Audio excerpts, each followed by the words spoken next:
kwenye swala cashless economy.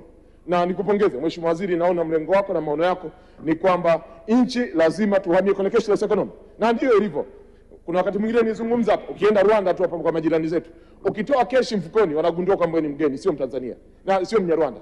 Kwa sababu gani? Wao hawatumii kabisa cash, wanatumia mifumo. Kwa nini tunatumia mifumo? Kwanza kudhibiti money laundering, lakini pili tunadhibiti ukwepaji wa mapato.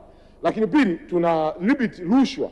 Tunatamani watu wafanye kwenye cashless economy. Kwa maana tuondoe hizi pesa za kutembea cash. Kwa sababu watu wengi wamefariki, wameporwa, wameibwa kwa kuwa na fedha cash. Kwa Mheshimiwa Waziri na BOT niwapongeze kwa sababu mmeonyesha nia ya dhamira ya wazi jinsi gani ya kuhakikisha kwamba nchi yetu ina transform kutoka kwenye cash kwenda kwenye cashless economy. Hili ni jambo zuri na Watanzania lazima waliunge mkono. Kutembea na fedha mkononi hata ukienda nchi za nje ni jambo ambalo haliwezekani kwa sababu lina attract wizi na linahatarisha usalama wetu. Kwa cashless economy itatusaidia kuongeza the tax base. Watanzania lazima wafahamu tunazungumza Tanzania yenye watu milioni 70 lakini tax base yetu iko chini ya milioni 3. Watu wengi walipi kodi. Kwa nini? Kwa sababu wanapenda kutembea na cash na kukwepa haya mambo. Kwa hiyo Mheshimiwa Waziri, nikuombe sana tuendelee kusisitiza na kuwepo kwa cashless economy, lakini kuongeza incentives ambazo zitasababisha Watanzania wengi watumie cashless miamala ya kwenye simu.